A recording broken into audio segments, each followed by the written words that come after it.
नमस्कार दोस्तों, हमारे YouTube channel Sanwal classes for Uttarakhand में आप सभी का हार्दिक स्वागत है। दोस्तों, ये चल रही है हमारी उत्तराखंड पुलिस रिटर्न एग्ज़ाम के लिए सीरीज और जिसमें हम प्रत्येक दिन 50 महत्वपूर्ण प्रश्नों पर चर्चा करते हैं। तो आइए प्रारंभ करते हैं आज की यह महत्वपूर्ण सीरीज। और आज का हमारा पहला प्रश्न है कि गढ़वाल का ग्रास्टीनगंज किसे कहा जाता है। तो गढ़वाल का ग्रास्टीनगंज कहा जाता है कोटद्वार को, और कोटद्वार आता है पौड़ी जिले में, यानी पौड़ी गढ़वाल के कोटद्वार को क्या कहा जाता है, गढ़वाल का ग्रास्टीनगंज कहा जाता है। और कुमाऊं की हम बात करें तो कुमाऊं के ग्रास्टीनगंज के नाम से जाना जाता है चंपावत को। किसको जाना जाता है, तो चंपावत को जाना जाता है कुमाऊं का ग्रास्टीनगंज। तो आपको ध्यान रखना है, गढ़वाल की बात करेगा तो गढ़वाल का कोटद्वार। अगला प्रश्न है हमारा कि उत्तराखंड का द्वार किसे कहा जाता है। तो उत्तराखंड का द्वार कहा जाता है हरिद्वार को। किसे कहा जाता है, हरिद्वार को कहा जाता है उत्तराखंड का द्वार, क्योंकि यहाँ अगर हम अन्य राज्यों से बात करें तो सबसे पहले हरिद्वार ही आता है, तो इसलिए इसको क्या कहते हैं, उत्तराखंड का द्वार भी कहा जाता है। अगला प्रश्न हमारा कि गढ़वाल का द्वार किसे कहा जाता है। तो गढ़वाल का द्वार कहा जाता है कोटद्वार को। तो गढ़वाल का द्वार किसे कहा जाता है, कोटद्वार को, और इसी को गढ़वाल का ग्रास्टीनगंज भी कहा जाता है। तो आपको ध्यान रखना है, गढ़वाल का द्वार कोटद्वार और गढ़वाल का ग्रास्टीनगंज, तो ये भी कोटद्वार हो जाएगा। अगला प्रश्न हमारा, कुमाऊं का द्वार किसे कहा जाता है। तो कुमाऊं का द्वार कहा जाता है काठगोदाम को। किसको कहा जाता है, काठगोदाम को कहा जाता है कुमाऊं का द्वार। अगला प्रश्न है कि मिनी कश्मीर कहा जाता है। तो मिनी कश्मीर कहा जाता है पिथौरागढ़ को। तो मिनी कश्मीर किसे कहा जाता है, पिथौरागढ़ को, और पिथौरागढ़ का प्राचीन नाम क्या है, सोर घाटी भी है या सोर क्षेत्र भी है। अगला प्रश्न है कि भारत का स्विट्जरलैंड कहा जाता है। तो भारत का स्विट्जरलैंड कहा जाता है कौसानी को, और ये किसने कहा था, तो ये कहा था महात्मा गांधी जी ने। जब वह उत्तराखंड की यात्रा पर थे तो उन्होंने बागेश्वर के कौसानी क्षेत्र को क्या कहा, भारत का स्विट्जरलैंड कहा था। अगला प्रश्न है कि उत्तराखंड की 5 जनजातियों का जनसंख्या और जिला क्रम है। उत्तराखंड में जो 5 जनजातियां निवास करती हैं, तो इसमें सबसे बड़ी जो जनजाति है वह है थारू, और थारू का जो मुख्य निवास है ये है उधम सिंह नगर, यानी सबसे अधिक जो इनकी संख्या है वह उधम सिंह नगर में है। दूसरी जनजाति है बोक्सा, बोक्सा भी उधम सिंह नगर में है। जौनसारी ये देहरादून में है मुख्यतः। भोटिया पिथौरागढ़ और राजी हैं पिथौरागढ़ में। तो सबसे अधिक जनसंख्या वाली जनजाति कौन सी हो गई, थारू, और सबसे कम हो गई राजी। तो ये आपको ध्यान रखना है, कौन से जनजाति मुख्यतः कहाँ उनका निवास स्थल है। तो अगला प्रश्न हमारा, कार्तिकेय राजवंश का वह अंतिम और क्रूर शासक जिसके अत्याचारों के कारण उसके दासों ने ही उसकी हत्या कर दी थी, तो ये थे ब्रह्मदेव। तो ब्रह्मदेव को माना जाता है अत्याचारी शासक, और कहते हैं अपने शासन के अंतिम वर्षों में यह काफ़ी क्रूर हो गया था, और इतना क्रूर कई प्रकार के जनता पर टैक्स लगाए। कहते हैं कि इसी के जो दास इसको एक बार ले जा रहे थे, जिस पालकी में ले जाते थे पहले जो राजा रहते थे, तो कहते हैं उन्होंने एक पहाड़ से उसे नीचे गिरा दिया। तो कुछ इस प्रकार के जो कार्य हैं वो हमें ब्रह्मदेव के शासन में देखने को मिलते हैं। तो ऐसा शासक कार्तिकेय पुरवंश का जिसके अत्याचारों के कारण उसके दासों ने ही उसकी हत्या कर दी थी, उसका नाम था ब्रह्मदेव। अगला प्रश्न हमारा, अन्न की माप के लिए धूली पाथा का प्रचलन किस पंवार राजा ने किया। तो अन्न की माप के लिए धूली पाथा का प्रचलन कौन करता है, तो ये करते हैं अजयपाल। अजयपाल गढ़वाल के 52 गढ़ों को एकीकरण करने वाला शासक, और जिसके कारण ही फिर क्या होता है, गढ़वाल का नाम, गढ़वाल का प्रचलन प्रारंभ होता है। तो इसने अन्न माप के लिए क्या करा, एक मानक जो पैमाना था, एक मानक पाथा था, उसका प्रचलन प्रारंभ किया, जिसे धूली पाथा नाम दिया गया। अगला प्रश्न है, किस पंवार शासक ने मोलाराम को संरक्षण प्रदान नहीं किया था। तो ये थे सुदर्शन शाह, कौन थे? सुदर्शन शाह थे। भले ही इनके शासनकाल में मोलाराम दरबार में रहते थे, लेकिन इन्होंने क्या करा, उनको राज संरक्षण प्रदान नहीं किया। अब उसका कारण क्या है?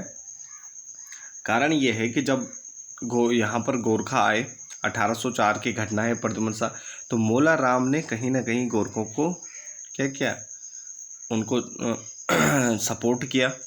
और साथ ही ये जब प्रद्युम्न शाह का अंतिम समय था, जब उन्हें लगा कि यहाँ गोरखा शासन स्थापित हो जाएगा, कुमाऊं में भी हो गया है, तो उन्होंने उनको संरक्षण दिया और उनका सहयोग किया। तो इसी कारण क्या थे, सुदर्शन शाह उनसे काफ़ी नाराज़ थे। तो इस कारण सुदर्शन शाह क्या करते हैं, उन्हें संरक्षण प्रदान नहीं करते हैं। अगला प्रश्न है हमारा कि आज़ाद पंचायत का संबंध उत्तराखंड की किस घटना से है? तो आज़ाद पंचायत बनाई जाती है जी तिलारी कांड के उसमें, यानी जो रवाई था, तो रवाई में आज़ाद पंचायत की स्थापना की जाती है। और उसी के बाद क्या होता है, तिलारी कांड होता है। और तिलारी या रवाई कांड होता है 30 मई 1930 को उत्तरकाशी, वर्तमान में उत्तरकाशी यमुना नदी के तट पर यह मैदान है, तो यहाँ पर ये घटना होती है, प्रसिद्ध घटना है तिलारी कांड। और तिलारी कांड, इस कांड में जो गोलियां चलवाई थी, तो वो चलवाई थी चक्रधर जुयाल द्वारा। और टेरी रियासत के विरुद्ध क्या थी, ये जनता द्वारा एक विरोध प्रदर्शन था। अगला प्रश्न है कि 1743 से 45 में जब कुमाऊं पर रोहिलों का आक्रमण हुआ, तो उस समय कल्याण चंद गढ़वाल के किस राजा ने सहायता की थी? तो प्रथम बार हमें ऐसा देखने को मिलता है उत्तराखंड के इतिहास में, जब कुमाऊं और गढ़वाल दोनों के शासक के आपस में मिलकर रोहिलों का आक्रमण करते हैं, यानी एक साथ युद्ध करते हैं, सहयोग देखने को हमें मिलता है। तो ये होता है, कुमाऊं में कल्याण चंद रहते हैं और गढ़वाल में रहते हैं प्रदीप शाह। तो इन दोनों के समय जब 1743-45 में क्या होता है, रोहिले आक्रमण होते हैं, तो यहाँ पर ये दोनों की सेनाएं मिलकर उनका क्या करते हैं, सामना करते हैं, लेकिन परंतु फिर भी हार जाती हैं। अगला प्रश्न है, सैनिक शास्त्र के लेखक कौन है? तो सैनिक शास्त्र के रचयिता है रुद्रचंद। कुमाऊं के चंद शासक हैं, रुद्रचंद द्वारा रचना की जाती है सैनिक शास्त्र। अगला प्रश्न है, 1790 में गोरखों द्वारा महेंद्र चंद को किस युद्ध में पराजित किया गया था? तो 1790 में गोरखों द्वारा महेंद्र चंद को एक साधारण से युद्ध में पराजित किया जाता है। यह युद्ध रहता है हवाला भाग का युद्ध। और इस युद्ध के बाद जो चंद शासक हैं, माना जाता है कि वो तराई क्षेत्र में भाग जाते हैं, और उसके बाद यहाँ पर कुमाऊं के क्षेत्र में गोरखों का शासन स्थापित हो जाता है। अगला प्रश्न है, किस राजा ने आलमनगर या अल्मोड़ा की नींव रखी थी? अल्मोड़ा या आलमनगर की नींव रखी, तो ये थे भीष्मचंद। सर्वप्रथम भीष्मचंद क्या करते हैं, चंपावत से राजधानी स्थानांतरित करने का ख्वाब देखते हैं कि जो अल्मोड़ा को हम क्या बनाएंगे, राजधानी बनाएंगे। जब तक उन्होंने अल्मोड़ा की नींव रखी और एक किले का निर्माण प्रारंभ करवाया, तब तक क्या होता है, गजबुडिंगा जो एक खास शासक रहते हैं, वह उसकी हत्या कर देता है। तो यानी नींव रखी, और इस जो अल्मोड़ा नगर है, इसको पूर्ण एक शहर का रूप दिया, नगर का रूप दिया, तो वो जाता है बालो कल्याण चंद को। तो अगला प्रश्न हमारा, अल्मोड़ा में स्थित किस किले को गोरखा कालीन माना जाता है? तो यह है नेथड़ा किला।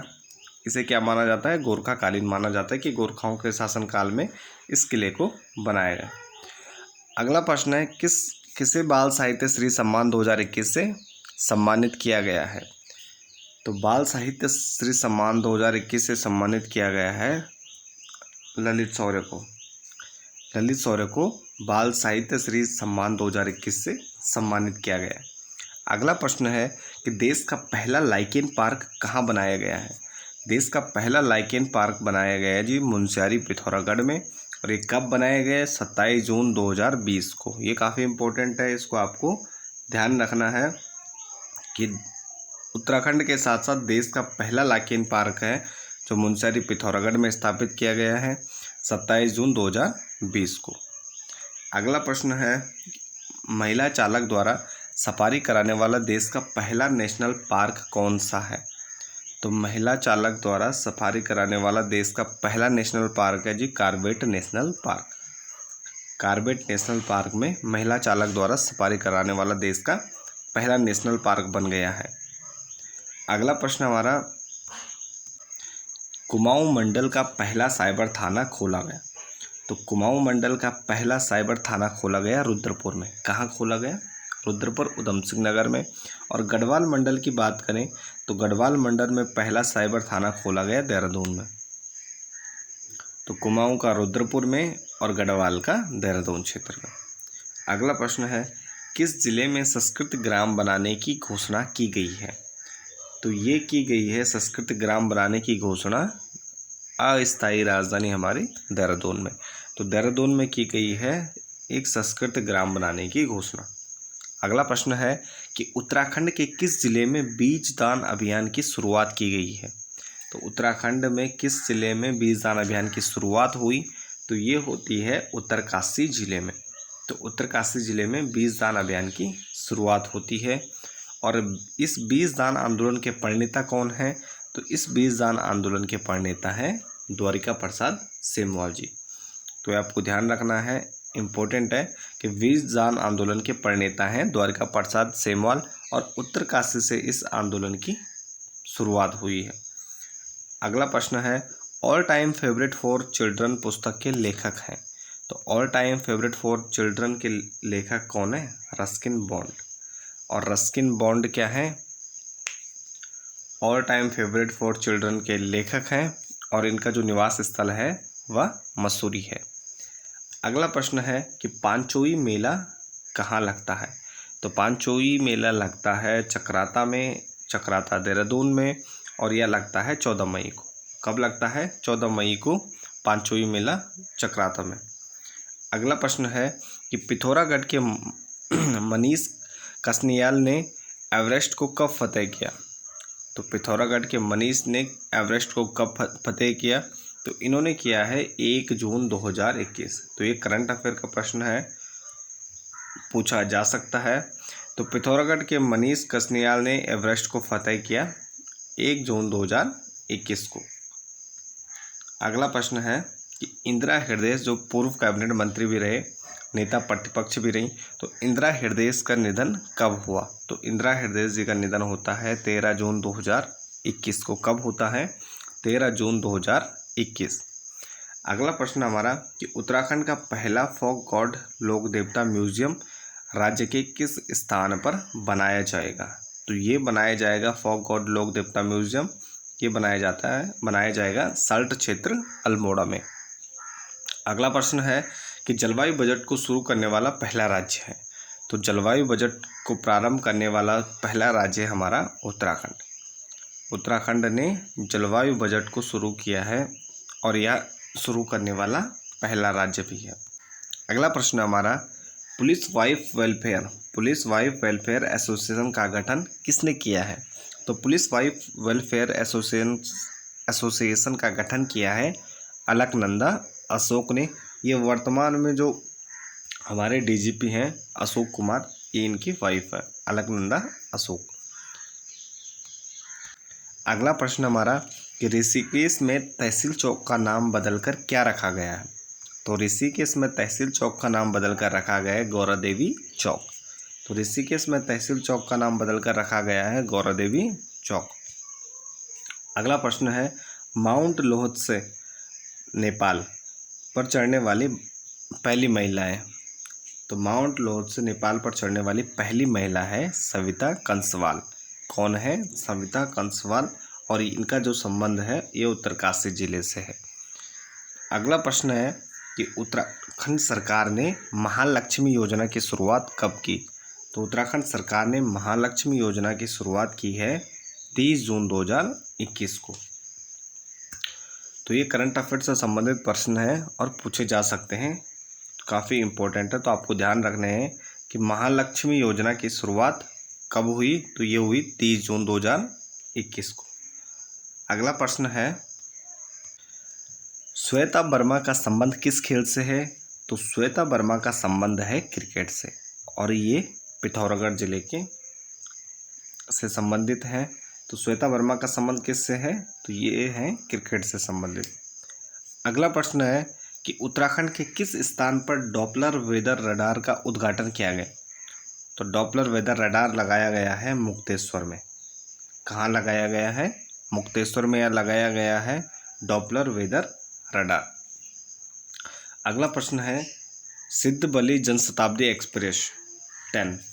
तो सिद्धबली जनशताब्दी एक्सप्रेस 10 किन शहरों के मध्य चलती है? तो ये चलती है कोटद्वार से दिल्ली। कहाँ चलती है? कोटद्वार से दिल्ली, और ये प्रारंभ की गई 3 मार्च 2021 को। सिद्धबली जनशताब्दी एक्सप्रेस 10।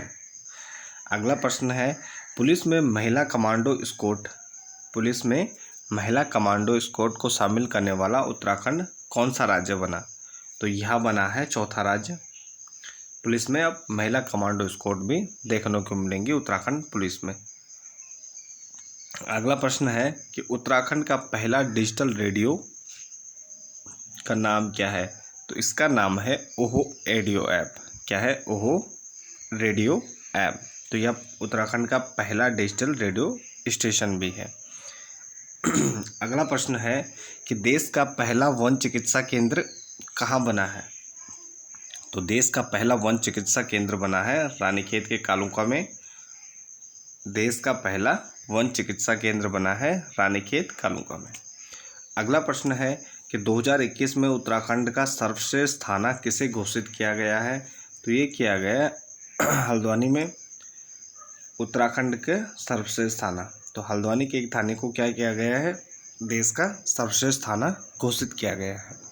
अगला प्रश्न हमारा कि महिलाओं को संपत्ति का अधिकार देने वाला पहला राज्य है।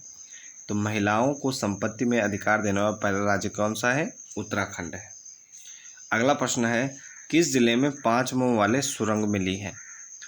तो 5 मुंह वाली सुरंग मिली है लखनपुर अल्मोड़ा में। कहाँ मिली है? लखनपुर अल्मोड़ा में। अगला प्रश्न हमारा कि उत्तराखंड में नेताजी सुभाष चंद्र बोस की जयंती पर सैन्य धाम का शिलान्यास कहाँ किया गया? तो उत्तराखंड में नेताजी सुभाष चंद्र बोस की जयंती पर पुरकुल देहरादून में किया गया सैन्य धाम का शिलान्यास, और यह शिलान्यास किया गया 30 जून 2021 को। तो कहाँ किया गया? पुरकुल देहरादून में सैन्य धाम का शिलान्यास किया गया 30 जून 2021 को। अगला प्रश्न है कि मिस उत्तराखंड 2021 कौन बनी?